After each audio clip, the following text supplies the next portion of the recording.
talent, tu sais, tout le monde sait que je suis talentueuse. Hein, je suis pas tout le monde. Legi, damay def ni yow photo profil. Bo solo génn mo sol jaarne. Pesum kanam borom kay fajal boppam ni mi safee ci man rek lay safee ci yow.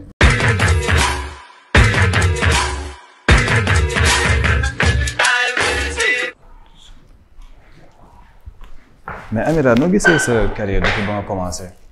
Sama carrière bi ma commencé ba tey. Il a été plein de surprises. Mosuma woon yaakaar naa egg si fii tey. maa ngi ñaan yàlla nag mu gën a avancer incha allah. Mais voilà, j'ai eu de belles expériences comme de moins bien. Mais àdduna moo demee noonu rek. Mais ba nga génnee Chéri Coco, est-ce que yow tu t'attendais à être célèbre comme ça? Ah non, pas du tout. Man bi Chéri Coco di génn dama foogoon ni sama papa ak sama yaay ak sama quelques cousins ñoo ko naroon partager. Waaw lay yem. Mais ça s'est passé autrement et maa ngi siy sant yàlla parce que kontaan naa si. Ok mais après yow succès boobu nan la def quoi? Principalement le fait que ma doon génn si mbedd bi wala su may jàngi et que je croisais des gens ñu mën naan que ils aiment ce que je fais et que man tamit dama leen neex en tant qu'artiste et tout. waaw man succès boobu moom ma gën a touché que le fait que ma am influence pour le truc. D'accord.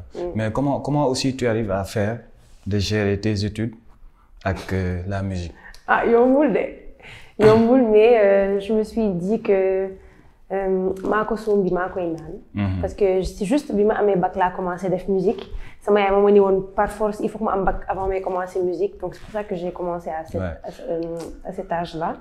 Mais c'est pas simple parce que yenn saa yi damay xëy war a jàngi 8 heures su ma wàccee damay dem kër ga changer wu dem studio enchaîner waat xam nga. mais aussi gisoo ni yow musique bi aussi daf la xaw a ralentir quoi musicalement. lan moo ma ralentir. Pardon études yi daf la ralentir musicalement. Le fait ngay def kii par rapport à peut-être soo se nekkoon à 100% ba nga gën a productive. Si je comprends. Bon après c'est moi qui ai choisi de continuer d'allier les études et la musique. Donc c'est normal que sama rythme côté musique mu xaw a gën a moins gaaw que yeneen artistes yoo xam te ni ils sont exclusivement en train de faire de la musique. Mais man je considère que c'est un apprentissage que ce soit à l'université ou dans la musique dama nekk di jàngale parce que quand j'ai commencé la musique j'étais une simple passionnée man noonu laa considéré woon sama bopp. C'est un peu après ci la jël conscience ni que maintenant Amira tu es une artiste tu dois faire ceci cela waratoo def lii là tu vois. J'étais pas encore consciente de ça donc j'ai appris sur le tas. Donc je pense que loolu c'était la meilleure chose qui pouvait m'arriver. En fait lu tax ma laajte question c'est que statistiquement on voit Chéri Coco il y a eu des millions de vues peut-être 5 millions. 6 à millions. chaque 6 c'est implodé 6 millions mais après plus ngay génne plus chiffres yi di gën a wàcc c'est dû à quoi? Parce que déjà comme j'ai dit damay jàngi di defaale musique ensuite. Donc musique bi mooy deuxième position actuellement. Non ils sont à part égale.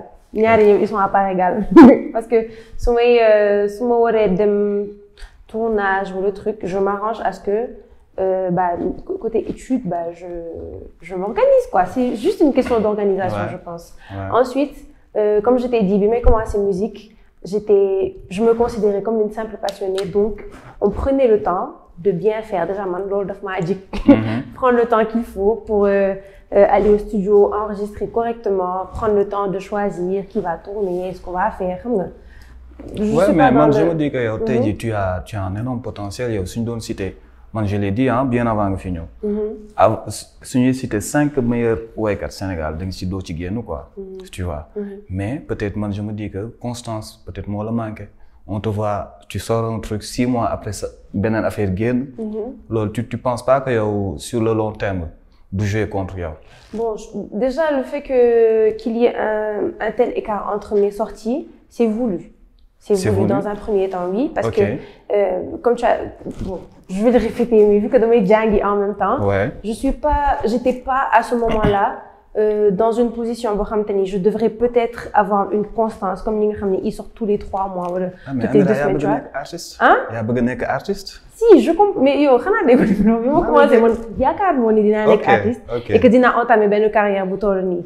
C'est pour ça que sur le tas je devais apprendre xam nga am expérience tuuti xam sax li ma bëgg parce que sama direction artistique dañ ma doon laaj ce que je voulais mais c'était plutôt mon équipe qui anticipait surtout parce que man xaw ma woon lan laa waroon def forcément tu vois donc côté boobu on c'était normal que rythme bi mu nekk benn rythme bu stable bu tu vois bu dal quoi mais maintenant ça fait 3 ans que j'ai commencé la musique ci diggante bi maa gën naa mature gën naa xam li ma bëgg côté musique côté étude gars yi benn xale lañ la jàppe woon bi def musique bi man mii sama bopp xale laa jàppe man mii xale laa jàppe woon sama bopp mais maintenant c'est différent je suis en train de prendre conscience de ce que je veux vraiment je suis en train de réaliser que il faut que j'y mette plus la patte et que ce n'est pas que mon staff qui doit tout faire à ma place parce que man avant bu ma doon dem studio on me dit allô Amira ça va tu as session mercredi on vient te chercher à midi d'accord damay jug yeewu ndekki solo ba jekk xaar ñu jël si ma sama buntu kër yóbbu ma studio moom oui sama pare mu ñibbi si tu vois il y avait rien de maanaam on ne me demandait rien mais loolu mënul wéy parce que bu dul ñoom it's about me tu vois et man si je ne suis pas voilà je dois être impliquée au même titre que eux donc loolu ça m'a pris un peu de temps pour le comprendre maintenant je l'ai compris et c'est sûr que à partir de maintenant à partir de léegi mooy leçon que j'ai sortie la cadence elle va changer loolu moom c'est déjà décidé d'accord c'était une étape c'était une ère qui vient de passer maintenant on va entamer la prochaine ère avant ñu ñëw ci cadence kii bi si léegi boobu artistiquement wala boog musicalement comment tu définis ce style de musique tu sais moi je suis tellement passionnée que j'écoute et j'apprécie pratiquement tous les styles de musique. Je dirais pas que je m'y identifie mais dama koy consommer dama koy déglu xam nga dama si am comment dire dama si tirer ay affaires quoi. Je m'en imprègne un peu. Donc je sais pas je pense pas que je rentre dans une case précise. Mais sa musique actuellement yow bon par rapport Chéri Coco on va pas dire que c'est du mbalax. C'est de la bon je sais pas c'est un peu pop ou bien un peu je sais pas R&B. Pop? Un peu je pense. Je pense que ça va plus vers l'acoustique. Acoustique yes mais avec un peu de pop parce que des caisses. Un peu disons un peu un chouïa rek tuuti Sénégal yes mais léegi loolu noo koy woowee quoi style boobu noonu par rapport ak Chéri Coco ak sa yeneen titre yu génn yëpp ba ci kii xale bi yooyu noonu soo ko doon résumer en un benn mot ban style nga koy woowee quoi Amira c'est du Amira parce que si je peux me permettre de dire ça parce que boo xoolee je chante en wolof anglais ak français mais c'est un langage boo xamante ni je peux dire que ça m'est propre tu vois parce que c'est mélangé jaxasé mélangé tu vois et la musique aussi il y a un peu de R&B la plupart du temps mais dañ si boole tamit quelques instruments sénégalais. Je te pose une question parce que avant ngay génne ce dernier son bi nii suñu déggoon Amira directement on sait que ça c'est du Amira. Yes. Tu vois ton dernier son là moi je m'attendais pas que tu fasses du mbalax quoi. Je vois. Lu tax. Sache que même moi je ne savais pas que j'allais faire du mbalax un jour. Mais c'est la créativité de la musique qui te aussi est-ce que c'est pas pour avoir le cœur des Sénégalais? Bon man franchement sans vouloir prendre la grosse tête man jàpp naa nekk Sénégalais yi bëgg nañ ma ba pare tu vois depuis que j'ai commencé la musique mais man je suis très ouverte d'esprit et je considère que il suffit juste que tu te sentes à l'aise dans quelque chose pour que tu puisses le faire bu ñu fàtte ni que Sénégal lañ nekk c'est vrai que on tend à vouloir toucher le public international mais Sénégal lañ nekk et boo xoolee sama son yi bi ma commencé ba instant bii nii il y a quand même quelques instruments sénégalais. Amira bi wax tey ak bu doon wax il y a un an c'est différent de. baax na. Donc tu vois ce que je disais tout à l'heure maa ngi def effort pour gën a impliquer. gën a xam li may def gën a nekk si tu vois. C'est pour ça que sama discours tamit dafay. day changer. dafay évoluer. day évoluer plutôt waaw. Donc c'est juste que on est toujours resté dans la touche sénégalaise mais là on s'est plus plongé dans le Sénégal. Franchement, bi composé, bi me wone et tout, mais ça m'a plu. L'essentiel c'est que me file quoi. Que ce soit du mbalax ou bien du reggae ou autre chose. Si je suis de fil correct, je sais que Inch'Allah je serai capable de bien interpréter et de bien faire la chose. Amina, parce qu'en même temps on te voit à chaque fois, tu critiques les gars et affaires non. Même si ce dernier son bi légui. C'est quoi lan la lu xew la gars yi def quoi. Non, son bi contexte là. Contexte là. Dans le morceau, j'explique que sur ici début vidéo il y avait une dispute entre moi et mon gars. Et c'est juste parce que moi de base on est en couple, mais il est focus sur lui-même, il est tout le temps dehors avec ses potes à lui. Xam nga bàyyiwuma xel torop et manam and ñaara koy def. Et lui, il est toujours dans son coin, il n'a jamais le temps pour moi et tout, il est négligent. Donc, moi, dans la chanson, je lui dis Légui, damay def ni yow photo profil, bo solo génn mo sol jaarne. Pesum kanam borom kay fajal bopam ni mi sa fait ci man rek lay sa fait ci tu vois? Là, je lui dis carrément que comme que yow da nga nek di jël sa vibe, di jël sa yoonu bob.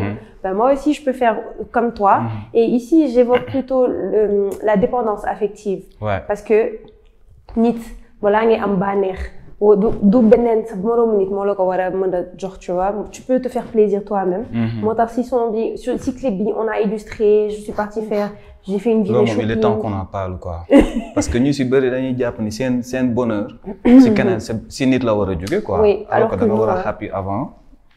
Faut dépendre émotionnellement si quelqu'un ça va forcément te faire du mal un jour ou l'autre. Clairement. Donc indépendance. En plus on a aussi illustré l'indépendance féminine, le girl power. Yes. Parce que ouais, il donne top et ça, il commençait à être parano. Mais ça souvent il pense que je rencontre de nouveaux hommes parce que ma vie tourne autour des hommes alors que non.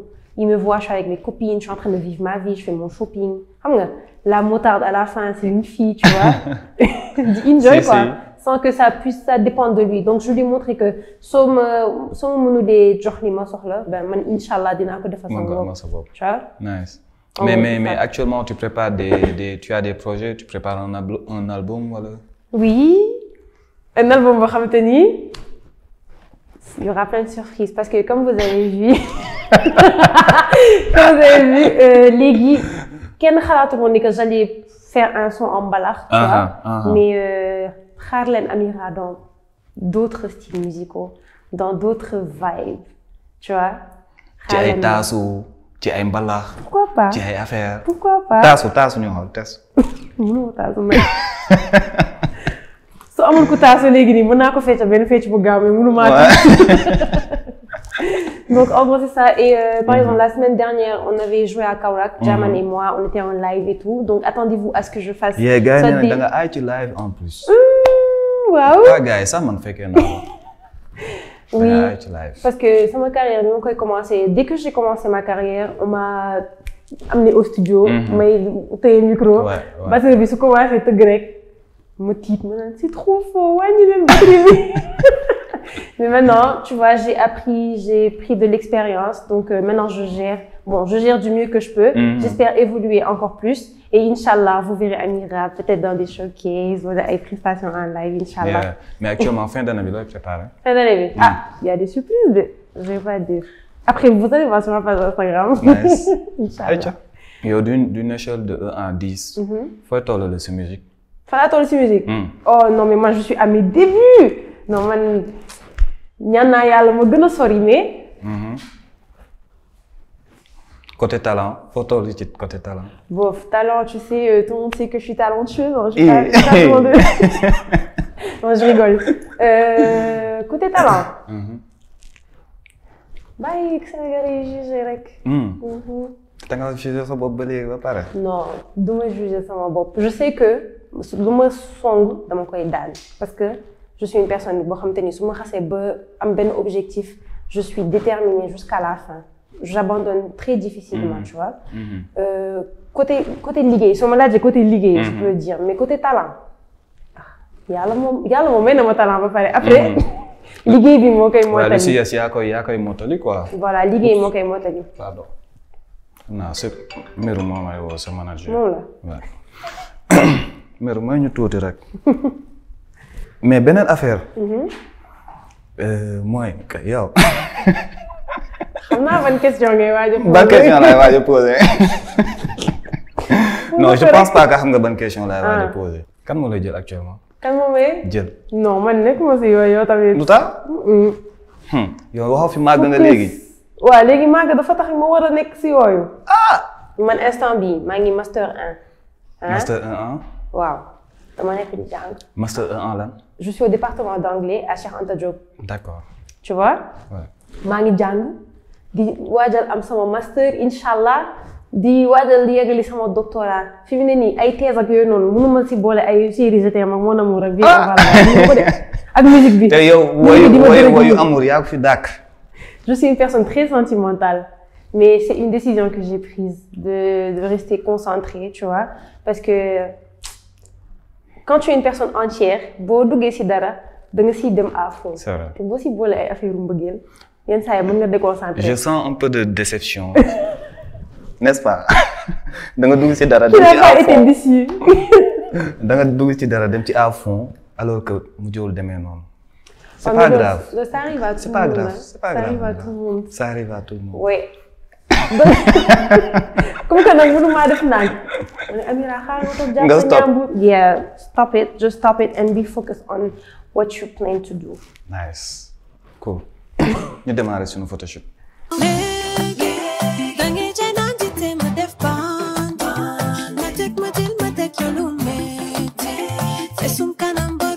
Fajal bopam timi sa fe ci man rek